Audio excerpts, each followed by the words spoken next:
The oldest car in the lot that morning was a 1973 pickup, primer gray, one fender the wrong color, and the salesman watched the man who'd parked it walk toward the showroom and decided, before the doors had even slid open, that he was not going to make a dime off him. He didn't bother to hide it. "Help you find the service entrance?" he said. When the man in the worn jacket stepped inside, into the cold air and the smell of new leather and the soft showroom light pooled on the hood of a car that cost more than most houses. "Service is around the side. This here's sales." The man said he was in the right place. He'd come to look at the car in the center of the floor. The black one, under the lights. The salesman, whose name was Roy Tanner, smiled the smile he used on time wasters, the patient, pitying one, and folded his arms. "That one's 190, he said. "1,000. I'm only telling you so we don't waste each other's morning." He glanced through the glass at the primer gray truck with the mismatched fender. "Tell you what, we've got a nice pre-owned section out back. Bit more your speed. I'll walk you out." A young saleswoman near the desk went still. She had recognized the man the second he walked in. She started to say something. Roy waved her off without looking.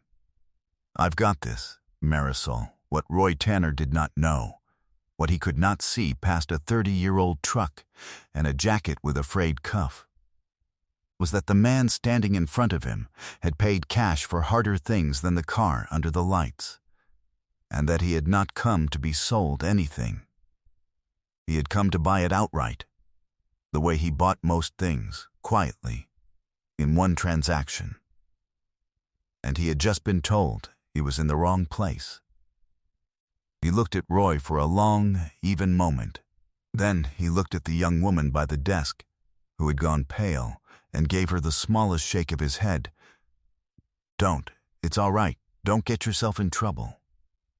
"Okay," the man said quietly. And he turned to go. He did not buy the car that day. But before the week was out, the oldest car in the lot would teach Roy Tanner the most expensive lesson of his 31 years on a sales floor. And it would not be about money at all. There is a luxury dealership on the north end of the county, all glass and polished concrete, where the cars in the showroom sit under track lighting like sculpture, and the salesmen wear better watches than most of their customers. It moved a particular kind of machine to a particular kind of buyer, and the whole building was built to sort one from the other at a glance. The lighting, the espresso machine in the corner, the way the floor was kept so clean you could see yourself in it, all of it was a filter, designed to make a certain sort of person feel at home, and another sort feel that they had wandered somewhere they did not belong. The salesmen were the last and finest stage of that filter. They had learned, or believed they had, to read a buyer's worth from the parking lot. The car they drove in on, the shoes, the watch, the walk. It was, of course, a terrible way to read people, because the people with the most are very often the ones with the least to prove, and the people with the least to prove are very often the ones who show up in a 30-year-old truck and a jacket with a frayed cuff and shoes that have actually been somewhere. The man in the truck knew machines. He had spent a good part of his life around engines and the people who build them, and he loved a well-made thing the way you love it, only when you understand what went into making it. He had not come to the dealership to be seen buying an expensive car. He had come because the black car under the lights was, by every account, one of the finest pieces of engineering on the road that year, and he wanted to put his hands on it, and sit in it, and decide whether the thing was as good as people said. He arrived the way he arrived everywhere, the old truck, parked at the far edge of the lot. No entourage, no appointment. He walked in alone, and he was prepared to be exactly as patient and exactly as courteous as he always was. He was not prepared to be walked to the door. But he had been walked to a few doors in his life, And he knew by now that the walk almost never says anything true about the person being walked out. It says everything about the person doing the walking. The salesman who walked him out was named Roy Tanner, and to understand why he did it, you have to understand that Roy had spent 31 years being the best closer on every floor he ever worked, and was, that spring, watching the whole thing slip out from under him. He was 61. He had sold cars since he was 30, and for most of those years he had been very good at it. The top of the board, the plaque on the wall, the parking spot with his name stenciled on it. Roy's whole identity, the entire architecture of how he saw himself, was built on a single skill. He could read a person who walked through the door and know, fast, who was real and who was a tire kicker, who to pour the charm on and who to brush toward the door so he could get back to the live ones. That instinct had fed his family, paid for his house, bought him the watch. It was the thing he was. And it had stopped working. The business had changed under him. People researched online now and walked in knowing more than he did. The young ones on the floor, like Marisol, 28, who'd been there 2 years, sold on patience and information and treating everybody the same. And they were quietly outselling him, month after month, with none of the old instincts Roy had built his life on. The board didn't lie. Roy Tanner, the best closer on every floor he'd ever worked, was now near the bottom of this one.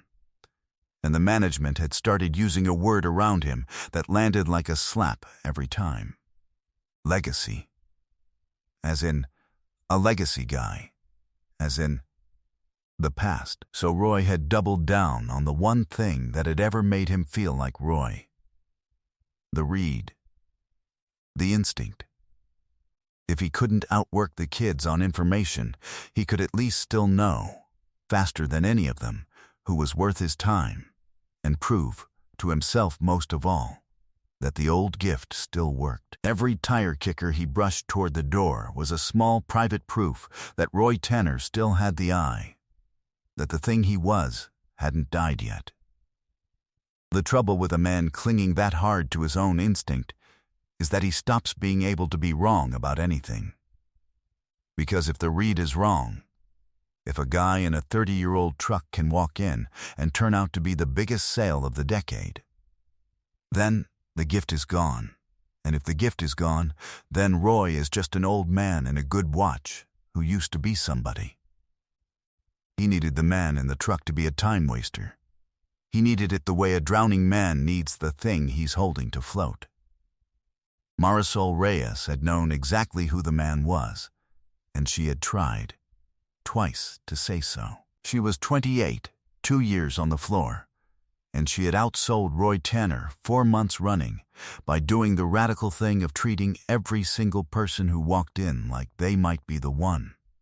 Because, she'd learned, you genuinely never knew, and more than that, because it was simply how you ought to treat people. She'd watched Roy brush off customers for 2 years, and it made her sick every time. Not because of the lost commissions, but because of the look on people's faces when a man in an expensive watch decided, in front of them, that they were nothing. When the man in the worn jacket walked in, Marisol's stomach had dropped, because she'd known his face instantly, and she'd known what Roy was about to do. "Roy," she'd said. "Roy, I've got this." "Marisol, no, you really need to let me." "Marisol, not even a glance." "Go check on the Hendersons' paperwork.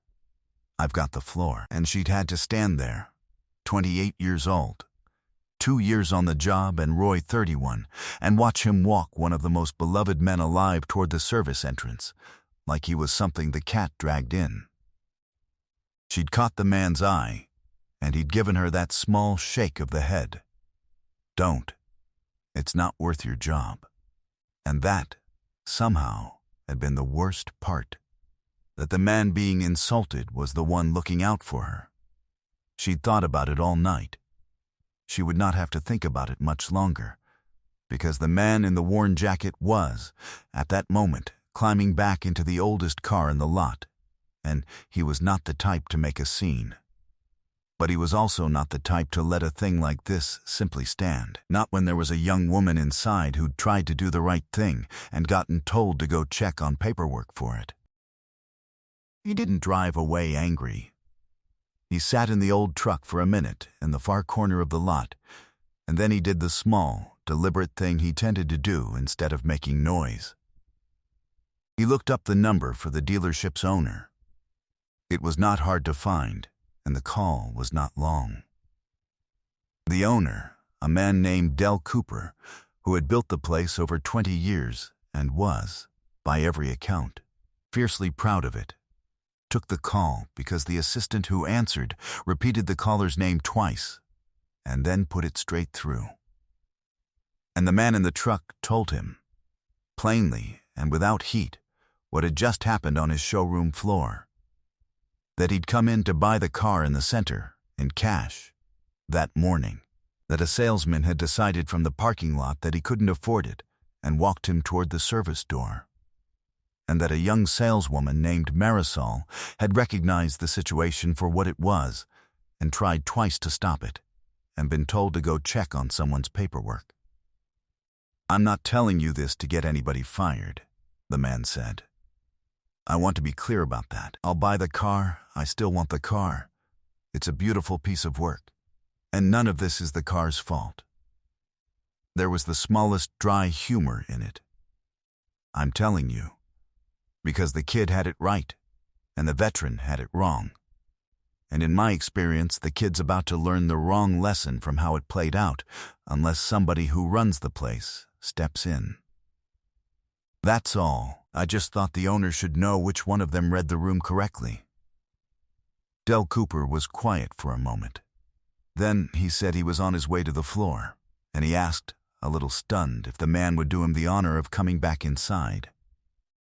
So the man in the worn jacket walked back through the sliding doors he'd just been walked out of, and the showroom, which had been going about its quiet, polished morning, began to understand, table by table, who had just come back in.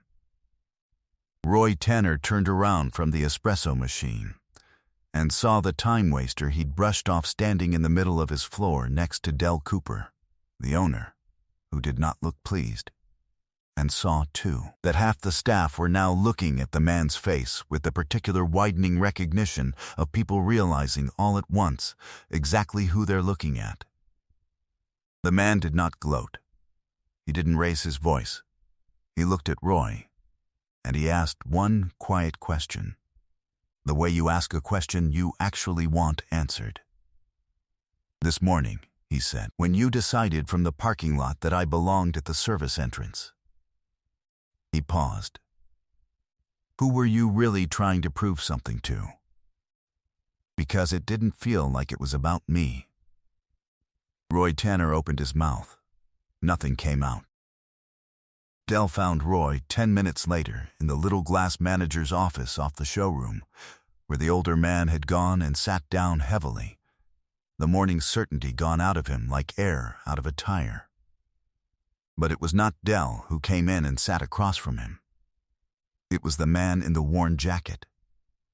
He pulled the chair around and sat, and for a moment he didn't say anything. "I didn't come back here to take your job," he said. "I told Del that on the phone, so you can stop bracing for it." Roy laughed. A short, bitter sound. "You're him, aren't you?" He shook his head at the desk. 31 years. I was the best closer on every floor I ever stood on. Top of the board, every year, for most of my life." His voice thinned, and I walked Keanu Reeves to the service door because I was so sure I could still read a room. He pressed the heel of his hand to his eyes. That was the only thing I had left that still worked. "The read, and it's been wrong for 2 years, and I just keep..." He stopped. Keanu listened. He didn't interrupt. He didn't rush in to fix it. "You want to know what I actually saw out there?" he said after a while. "I didn't see a snob. I've met snobs. You're not one. I saw a guy who's scared he's become the past, hanging on to the one thing that ever made him feel like the present. He leaned forward. Here's the thing about that, Roy. The gift you're so afraid of losing, the read, the instinct, it was never the actual skill. It just felt like it. The salesmen who last aren't the ones who size people up fastest. They're the ones who stay curious about who somebody might turn out to be. The kid out there, Marisol, she's not beating you because she's younger. She's beating you because she's still curious. And you've gotten certain. Certainty's the thing that's killing you. Not your age. Roy was very still. You read me wrong this morning by reading me at all, Keanu said. If you'd just stayed curious about the guy in the old truck for 30 more seconds, you'd have made the sale of the decade. The instinct didn't fail you because it got old. It failed you because you used it to stop looking. He let it sit. That young woman tried to save you from yourself twice, and you told her to go check on paperwork. What do you figure that taught her about what this floor rewards? Roy closed his eyes. The script gives that beat a full breath. I'm not asking you to retire or to grovel, Keanu said, standing. I'm asking you to go back out there and let the kid teach you the one thing you forgot. You've got 31 years she'd kill for. Trade her. Stay curious. That's the whole job. It always was. Then he left the office. Roy Tanner walked back onto the floor a different shape than he'd left it. He went to Marisol first, in front of Dell and the man in the worn jacket and the whole quiet showroom. You tried to tell me, he said. Twice, and I told you to go check on paperwork. He shook his head. You read that room right, and I read it wrong. And you're 28, and I'm 61, and instead of learning something from you these last 2 years, I've been resenting you for it. That's mine, not yours. He swallowed. You're the best one on this floor. I should have been saying it out loud. I'm saying it now. Then he turned to the man he'd walked toward the service door that morning. And I owe you one that's got nothing to do with who you are, Roy said, because I'd have done it to anybody who drove in on that truck. That's the part that's mine to fix. Keanu smiled. Not the careful one. The real one, slow, crooked, unhurried. That's all I needed to hear, he said. Now, about the black one under the lights. I really did come to buy it. Marisol Reyes sold him the car. Roy made sure of it, walked the whole thing over to her desk, put it in her hands, her commission, her sale. And when she was finished, eyes still bright, she handed Keanu the keys, and he shook her hand. And he said something quiet that made her laugh, and then he asked them both to keep his name out of any story they told about the morning, because the morning hadn't really been about him at all. He drove the black car off the lot into the afternoon light. He left the old gray truck right where it was. A flatbed came for it later. Real grace, the kind that counts, doesn't stay around for the part where everyone realizes. It did not all turn around in a morning. The fear that had its hooks in Roy Tanner was 31 years deep, and a man does not put that down in one good conversation. There were weeks that spring when the old certainty came creeping back. A customer in cheap shoes, a kid who looked like a tire kicker, and Roy would feel the reed fire up. The instant verdict, the urge to brush them toward the door and get back to the live ones. The difference was that now he caught it. He'd feel it rise, and he'd hear the man in the worn jacket. Certainty's the thing that's killing you, and he'd make himself stay at the desk 30 more seconds. Stay curious, ask the next question. He was bad at it at first. It felt like working a muscle that had atrophied. But he got less bad. And then he got good, and the strangest thing happened to a man who'd spent his life sure he could read anyone. He started, late, to actually meet people. He did a thing nobody on that floor expected. He asked Dell to let him mentor the new hires, not to teach them the read, but to teach them the 31 years of everything else, the financing and the trade-ins and the long game, on one condition, that they teach him, in exchange, how to walk in every morning as curious as they were. Marisol ran that training with him. The two of them, the legacy guy and the kid, became the thing the floor was built around. Roy's numbers came back, not all the way to the plaque years, but back, and steadier. And he found he didn't much care about the board anymore anyway. He'd discovered something better than being the best closer. He'd discovered being the guy the rest of them came to. He kept selling another 6 years and retired at 67 to a party that was real and crowded, and Marisol, who ran the floor by then, gave the toast. She told the story of a morning 2 years into the job, when she'd watched Roy Tanner walk the most beloved man alive toward the service door, and then watched him spend the rest of his career becoming a man who'd never do it again. And she said the thing everyone in the room already knew. That the best thing that ever happened to that dealership was the morning its best closer got it completely wrong.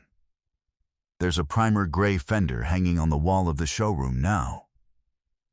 Roy had it cut from the old truck before the flatbed took it, and mounted, and the little plate under it doesn't mention any names. It just says, "The oldest car in the lot." Stay curious. I've told a lot of stories on this channel. I keep coming back to this one. I think it's that the title is a warning everybody already knows, and almost nobody manages to follow. Don't assume the oldest car belongs to someone who can't afford the new one. We all nod at that. And then we walk into our own version of that showroom every single day and do it anyway. Read somebody off their shoes, their car, their accent, the frayed cuff on their jacket, and file them away in about 4 seconds, and feel clever for it. Roy wasn't a villain. He was just a frightened man using a fast judgment to feel like he still had something, and the terrible cost of a fast judgment is that you stop being able to be surprised by anyone. You trade the whole rich, unknowable world for the small, mean comfort of being sure. I don't know that I always pass that test. I'd like to think I stay curious about the guy in the old truck every time. But honestly, I'm not sure. Most of us aren't sure. And maybe that's the part worth carrying out of here, that the read almost always says more about the reader than the person being read. And that the cure for it isn't trying harder to judge people correctly. It's staying curious long enough to be wrong. This story is fictional, inspired by Keanu Reeves' well-known habit of moving through the world without needing anyone to know who he is. The dealership, the salesman, and the young woman are invented. The 4-second verdict we hand out from across a room, though, that one, I think, we've all delivered and all received. If this one reached you, drop a comment and tell me about a time you were judged for what you drove up in, or a time you caught yourself doing the judging.